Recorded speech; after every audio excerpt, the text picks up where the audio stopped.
Hi guys, ഇന്ന് ഞാൻ പുറത്ത് പോയിട്ട് വരുന്ന വഴി ഞാൻ ചീമച്ചക്കയും ചേമ്പും മധുരക്കിഴങ്ങും വാങ്ങിച്ചായിരുന്നു കേട്ടോ. എനിക്ക് പുഴുങ്ങി തിന്നാൻ ഭയങ്കര ഇഷ്ടം കേട്ടോ. എനിക്ക് ഈ ചോറിനേയും കാട്ടി ഇഷ്ടം ഇങ്ങനെയുള്ള ഐറ്റംസ് തിന്നാനാണ്. പണ്ടൊക്കെ വാപ്പയ്ക്ക് ഇഷ്ടംപോലെ കഴിച്ചാണെന്ന് തോന്നുന്നു. വാപ്പയ്ക്കൊന്നും ഇതിനോട് ഒരു കമ്പവും ഇല്ല, ഒരു ഇഷ്ടവും ഇല്ല. പക്ഷേ ഓപ്പോസിറ്റ് തിരിച്ച് എനിക്ക് ഭയങ്കര ഇഷ്ടം ഇങ്ങനെയുള്ള ഐറ്റംസ് കിട്ടിക്കഴിഞ്ഞാൽ ഞാൻ എത്ര ദിവസം വേണമെങ്കിലും ഇത് കഴിച്ച് കിടക്കും കേട്ടോ. ഇതൊക്കെ മേടിക്കുമ്പോൾ ഞാൻ വിവേക് ക്യാപ്റ്റനെ ഓർക്കും കേട്ടോ. എനിക്കും ക്യാപ്റ്റനും ഒറ്റ മൈൻഡും ഒരേ സ്വഭാവം. പക്ഷേ കേപ്പിക്കും വാപ്പയ്ക്കും ഇതൊന്നും ഇഷ്ടമല്ല കേട്ടോ. അതുകൊണ്ട് ഞാനിത് പുഴുങ്ങി കേട്ടോ. ആദ്യമേ ചീമച്ചക്ക അരിഞ്ഞ് ആവി കയറ്റാൻ വെച്ച്, പിന്നെ അതിൻ്റെ അടിക്ക് വെള്ളത്തിനകത്ത് ഇഡ്ഡലിക്കുട്ടത്തിൽ ചേമ്പും കൂടി ഇട്ട് കേട്ടോ. ചീമച്ചക്കയും മധുരക്കിഴങ്ങും ഒരുമിച്ച് ആവി കയറ്റി വേവിച്ച്, മറ്റേത് ഞാൻ വെള്ളത്തിലും കൂടെ ഇട്ട് പുഴുങ്ങിയെടുക്കാമെന്ന് കേട്ടോ. ഒരുമിച്ച് തന്നെ എല്ലാം വെച്ച്. അത് കഴിഞ്ഞിട്ട് വെളുത്തുള്ളിയുടെ തലയും വാലും മാത്രം കളഞ്ഞ്, തൊലി ഞാൻ കളഞ്ഞില്ല, എനിക്കിഷ്ടമല്ല. പിന്നെ കുഞ്ഞുള്ളിയും കൂടെ ഇട്ട് നല്ലതുപോലെ ചതച്ച് കേട്ടോ. പിന്നെ ഉപ്പും വെളിച്ചെണ്ണയും കാന്താരിമുളക് ഇല്ലാത്തതുകൊണ്ട് മുളക് പൊടിയും കൂടി ഇട്ട് വെളിച്ചെണ്ണയും കൂടെ ഒഴിച്ച് ആദ്യം ഞാൻ സ്പൂൺ കൊണ്ടൊക്കെ ഷോയ്ക്ക് ഇളക്കി കേട്ടോ. പിന്നെ എനിക്കങ്ങോട്ട് അതങ്ങോട്ട് പറ്റുന്നില്ല. ഞാൻ പിന്നെ കൈ കൊണ്ട് തന്നെ ഇളക്കി. കൈ കൊണ്ട് ഇളക്കിയാൽ അതിൻ്റെ ഒരു രുചി കാണത്തുള്ളൂ. അതുകൊണ്ട് ഞാൻ കൈ കൊണ്ട് ഇളക്കി കേട്ടോ. പണ്ട് ചീമച്ചക്കയൊക്കെ കിട്ടുന്ന സമയത്ത് അപ്പച്ചി അത് തീയൽ വയ്ക്കുമായിരുന്നു, തോരനൊക്കെ വയ്ക്കുമായിരുന്നു. ഇപ്പോൾ എല്ലാം നമ്മൾ തന്നെ കേട്ടോ. നമുക്ക് വെച്ച് തരാനൊന്നും ആരുമില്ല.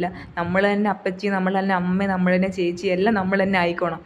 അങ്ങനെ അതൊക്കെ ഇളക്കി അങ്ങോട്ട് വെച്ച് കഴിഞ്ഞിട്ട് അത് ആവി കയറി വെന്ത് കേട്ടോ. പിന്നെ അതും എടുത്ത് ഇച്ചിരി തേങ്ങയും തിരുമ്മിയിട്ട് ഉപ്പും കൂടി ഇട്ട്, ഞാൻ ഉപ്പിടാൻ മറന്നു പോയതുകൊണ്ട് കേട്ടോ.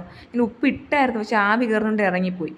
അതുകൊണ്ട് ഞാൻ ഇച്ചിരി ഉപ്പും കൂടി ഇട്ട് നല്ലതുപോലെ ഇളക്കരുത്, ഇളക്കി കഴിഞ്ഞാൽ ഉടഞ്ഞു പോകും. അതുകൊണ്ട് ഞാനിങ്ങനെ അടപ്പാത്രം കൊണ്ട് ഇങ്ങനെ തട്ടി കൊടുത്ത് കേട്ടോ. അങ്ങനെ തട്ടി വേണം ഇളക്കി വെക്കാനായിട്ട്.